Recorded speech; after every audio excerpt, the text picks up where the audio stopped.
wabarakatuh.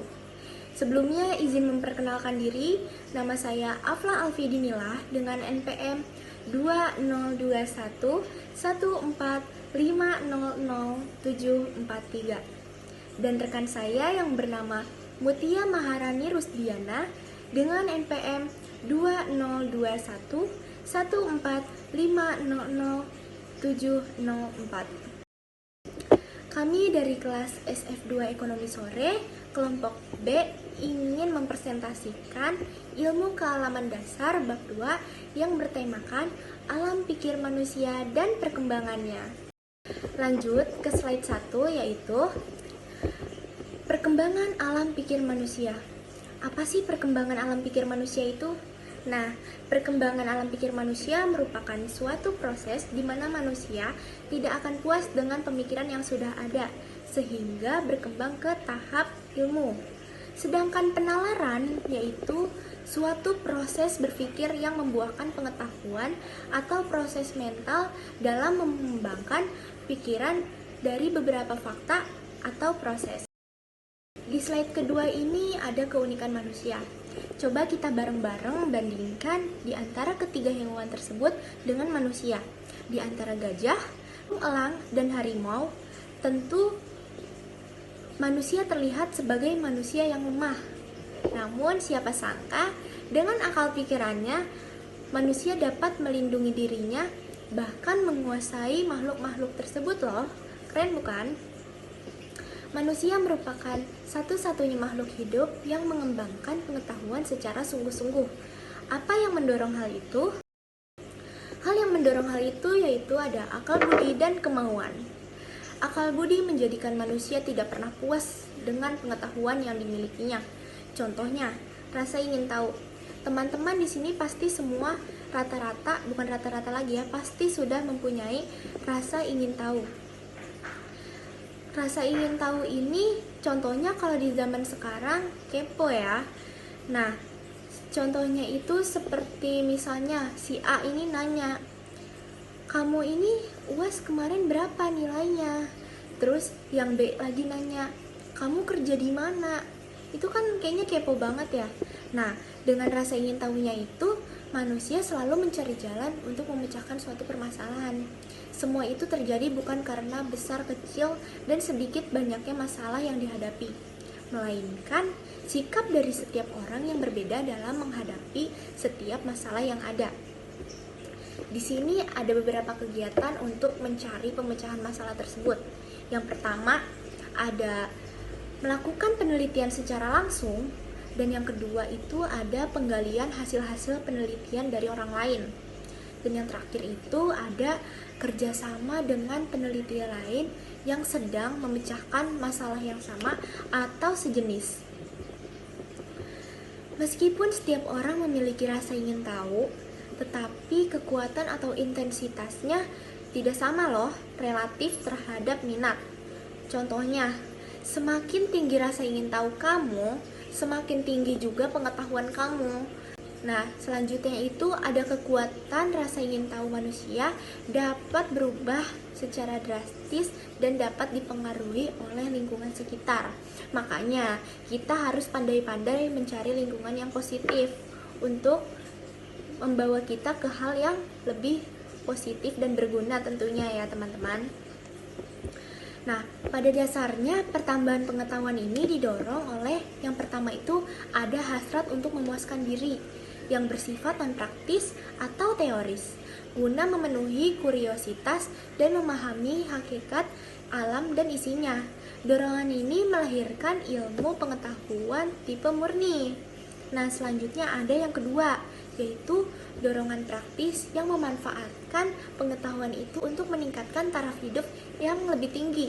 Dorongan kedua ini melahirkan ilmu pengetahuan terapan loh.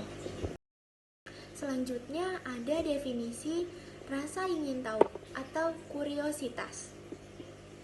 Menurut Kemendikbud dalam Sahlan dan Teguh pada tahun 2012-39, rasa ingin tahu itu adalah sikap dan tindakan yang selalu berupaya untuk mengetahui lebih mendalam dan melukis dari sesuatu yang dipelajarinya, baik yang mau dilihat ataupun yang didengar. Selanjutnya, rasa ingin tahu ini diawali dengan mengenali sesuatu yang baru loh. Contohnya seperti tidak pasti, kompleks, dan ambigu. Kemudian muncullah nih keinginan untuk mengeksplorasi hal tersebut. Rasa ingin tahu ditandai dengan perasaan tertarik terhadap sesuatu situasi, karena ada kesempatan untuk mempelajari hal baru di situasi tersebut. Kuriositas dan akal budi ini, yang pertama, ada makhluk hidup memberikan tanggapan terhadap rangsangan dari lingkungan. Tentu saja antara hewan dan manusia itu berbeda. Kalau hewan itu memiliki naluri atau insting yang tujuannya berpusat pada mempertahankan kelestarian hidup dan sifatnya itu hanya tetap sepanjang zaman, tidak berubah-ubah. Sedangkan manusia ini memiliki insting dan akal budi. Nah, dari insting dan akal budi ini, manusia ini rasa ingin tahu tidak tetap sepanjang zaman, akan terus berkembang dan tidak terpuaskan.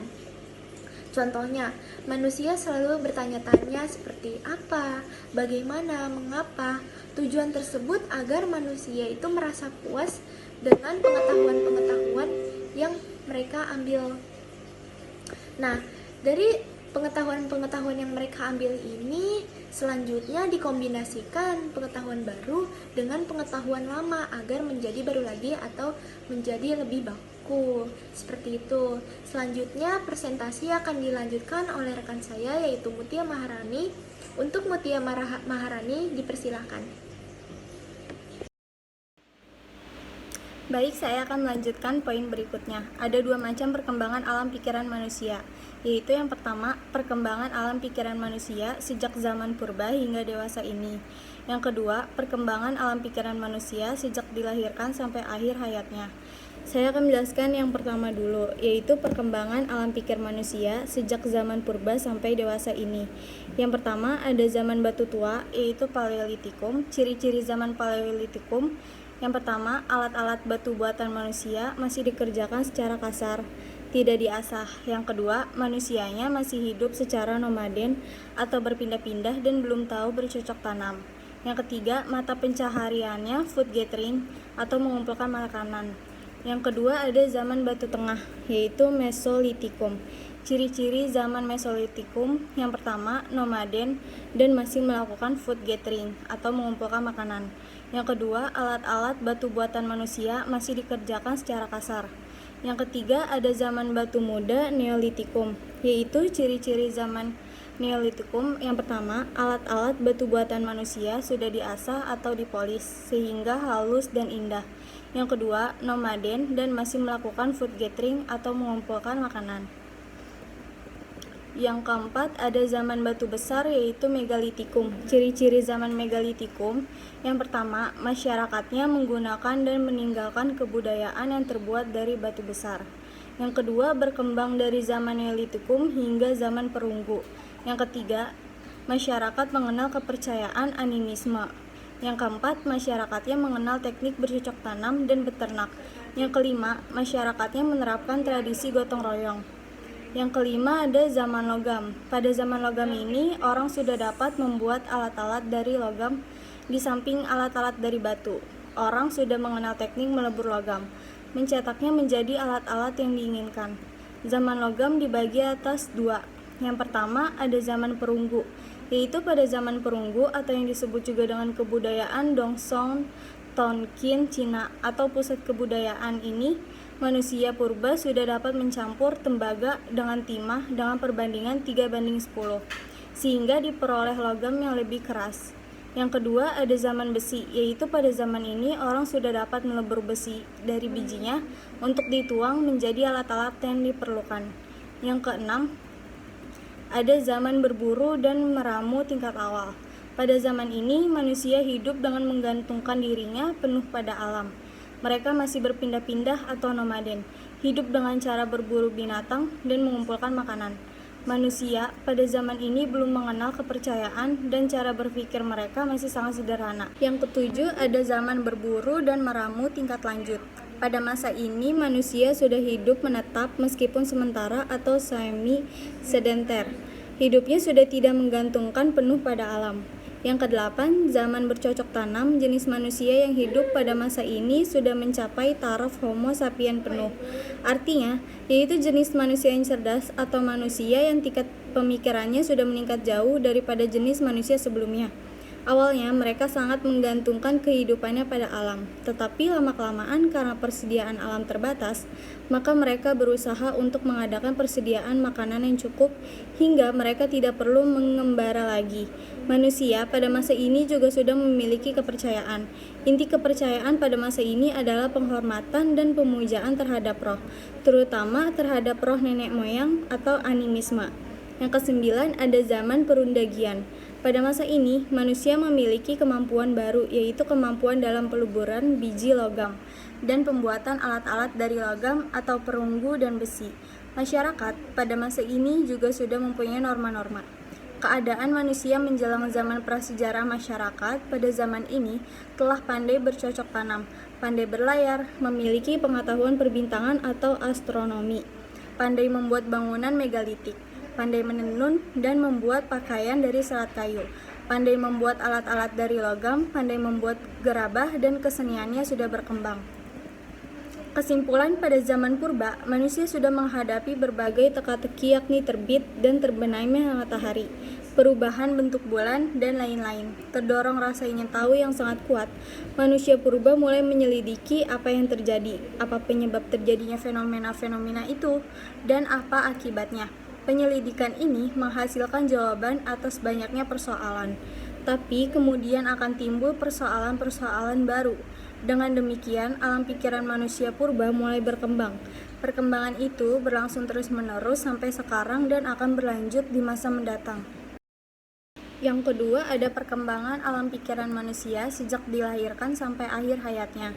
Yang pertama itu ada masa bayi 0-2 tahun, yang kedua ada masa kanak-kanak 3-5 tahun, yang ketiga ada masa usia sekolah dari 6-12 tahun, yang keempat ada masa remaja dari 13-20 tahun, yang kelima ada masa dewasa di atas 20 tahun. Saya akan menjelaskan yang pertama dulu, yang masa bayi 0-2 tahun. Masa bayi menurut psikologi disebut juga sebagai periode sensomotorik. Pada periode ini, perkembangan kecerdasan bayi sangat cepat. Ia mulai belajar makan, berjalan, berbicara, dan mengikatkan diri pada orang lain. Yang kedua, ada masa kanak-kanak 3-5 tahun. Masa kanak-kanak disebut juga sebagai periode praoperasional dengan kisaran usia 2-7 tahun. Pada periode ini, dorongan keingintahuannya sangat besar, sehingga banyak yang menyebut masa ini sebagai masa bertanya. Apalagi pada masa ini si anak sudah memiliki keterampilan berbahasa lisan. Yang ketiga, ada masa usia sekolah 6-12 tahun. Masa ini disebut juga sebagai periode operasional nyata. Dengan kisaran usia 7-11 tahun, pada periode ini anak sangat aktif, ditandai dengan perkembangan fisik dan motorik yang baik. Para ahli psikologi menyebut juga masa ini sebagai masa tenang, karena proses perkembangan emosional si anak telah mendapatkan kepuasan maksimal sesuai dengan kemampuan individu. Perolehan pengetahuannya masih dengan induksi atau pengamatan dan percobaan, walaupun sudah dimulai dengan menggunakan penalaran dan logika. Yang keempat, ada masa remaja 13-20 tahun. Periode ini merupakan masa pertentangan atau konflik, baik dengan dirinya sendiri maupun dengan orang dewasa. Mereka berusaha mengekspresikan dirinya sebagai orang dewasa, padahal secara fisik dan mental dan emosional belum mampu menggunakan nalar serta berhipotesis. Yang kelima, masa dewasa, yaitu di atas 20 tahun. Masa dewasa ini ditandai dengan kemampuan individu untuk berdiri sendiri. Mereka mampu mengendalikan perilakunya dengan baik, menempatkan dirinya sebagai anggota dan kelompok, serta merupakan individu yang bertanggung jawab. Selain itu, perkembangan alam pikiran manusia meliputi yang pertama, manusia, rasa ingin tahu rahasia alam tetapi sering tidak terjawab. Yang kedua, pengalaman baru yang merupakan kombinasi antara pengalaman-pengalaman dan kepercayaan disebut mitos. Jadi cerita mitos itu adalah legenda. Mitos dapat diterima orang pada saat itu karena keterbatasan penginderaan dan penalaran, serta hasrat ingin tahu yang perlu segera dipenuhi. Selanjutnya ada pola pikir kuno. Pola pikir kuno itu yang zaman dahulu tidak suka yang terlalu ribet atau berbelit-belit tetapi sesuai nalar. Zaman sekarang yaitu ikutin gaya tren luar atau yang penting bisa dibilang keren. Sekian presentasi dari kelompok kami mengenai alam pikir manusia dan perkembangannya. Saya mengucapkan terima kasih kepada kalian semua yang sudah menyimak dan mendengarkan sampai menit akhir. Sampai bertemu di video berikutnya. Wassalamualaikum warahmatullahi wabarakatuh.